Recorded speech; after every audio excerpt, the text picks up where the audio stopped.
আসসালামু আলাইকুম। আজকে আমি শীতের মৌসুমে শীতের সবজি টমেটো। তো টমেটো নিয়েছি, এখানে নিয়েছি কাঁচামরিচ। টমেটো চাটনি করব। তো কিভাবে টমেটো চাটনি করি পুরো ভিডিওটার সাথেই থাকবেন, দেখতে পারবেন। আর এদিকে টমেটো কেটে নিচ্ছি, টুকরো করে এভাবে কেটে নিব আমি।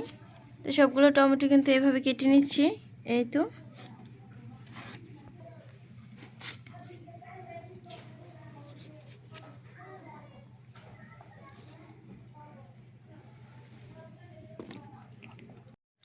এদিকে আমি পেঁয়াজ কুচি করে নিচ্ছি আর কাঁচামরিচ কুচি করে নিব, এই তো। পেঁয়াজ কুচি করে নিলাম।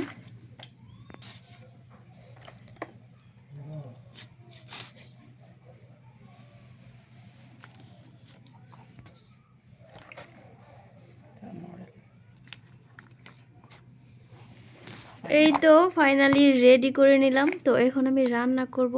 আমার পুরো ভিডিওটা অবশ্যই দেখবেন, সাথেই থাকেন, ভালো কিছু দেখতে পারবেন। চুলা একটা কড়াই বসিয়ে দিলাম আমি। তারপর আমি চুলাটা জ্বালিয়ে দিচ্ছি। এখন দিয়ে দিব রান্নার রেগুলার সয়াবিন তেল। এখানে তেলটা দিয়ে দিয়েছি। তো তেলটা গরম হয়ে গেলে এখন আমি কাঁচা মরিচ কুচি আর পেঁয়াজ কুচি দিয়ে দিচ্ছি।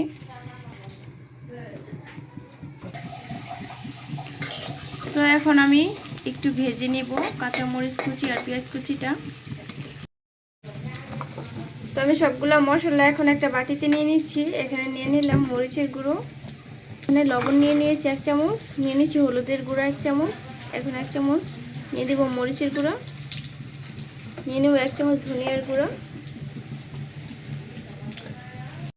আর এদিকে আমার পেঁয়াজ আর কাঁচা মরিচটা কিন্তু অনেকটাই ভাজা ভাজা হয়ে আসছে। তো এখন আমি দিয়ে দিব মশলা, দিয়ে দিব এখানে। তো এখন আমি মশলা মিক্সটা দিয়ে দিচ্ছি, এখানে দিয়ে একটু নেড়ে নিব।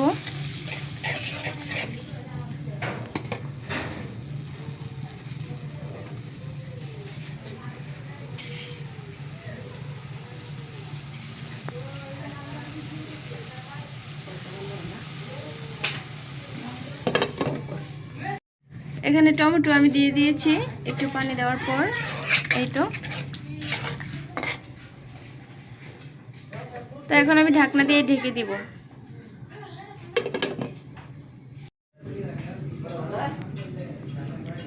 তো দেখি কি অবস্থা, এই তো বলক চলে আসছে।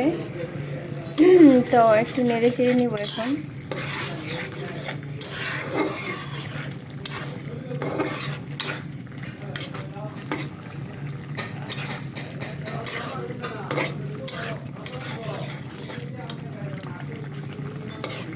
তো এই তো সেদ্ধ হয়েও গেছে।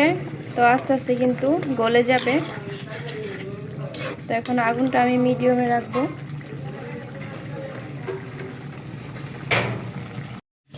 এই তো ঝোলটা কিন্তু শুকিয়ে গেছে, আর টমেটোটাও কিন্তু গলে গিয়েছে। তো আরেকটু নেড়ে চেড়ে আমি নিপিস করে নিব।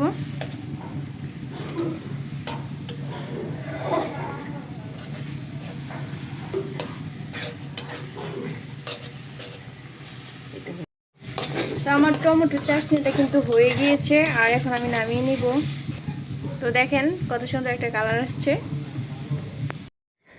এই তো ফাইনালি চাটনিটাকে আমি বাটিতে নিয়ে নিয়েছি। তো এখন পরিবেশন করার পালা। তো এই যে টমেটো চাটনি আর গরম ভাতের সাথে নিয়ে নিলাম। তো এখন খেয়ে দেখি কেমন হয়েছে। বিসমিল্লাহ। অনেক মজা হয়েছে, একদম অসাধারণ। তো আপনারা চাইলে কিন্তু এভাবে টমেটো চাটনি বানায় গরম ভাতের সাথে পরিবেশন করতে পারেন। সবাই ভালো থাকবেন। আর সাথে কিন্তু ডিম ভাজি নিয়ে নিয়েছি। তো ডিম ভাজিটাও একটু খেয়ে দেখি।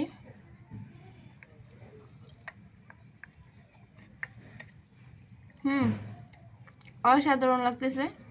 তো সকালে কিন্তু ঝটপট রেসিপির জন্য এটাই কিন্তু ভালো।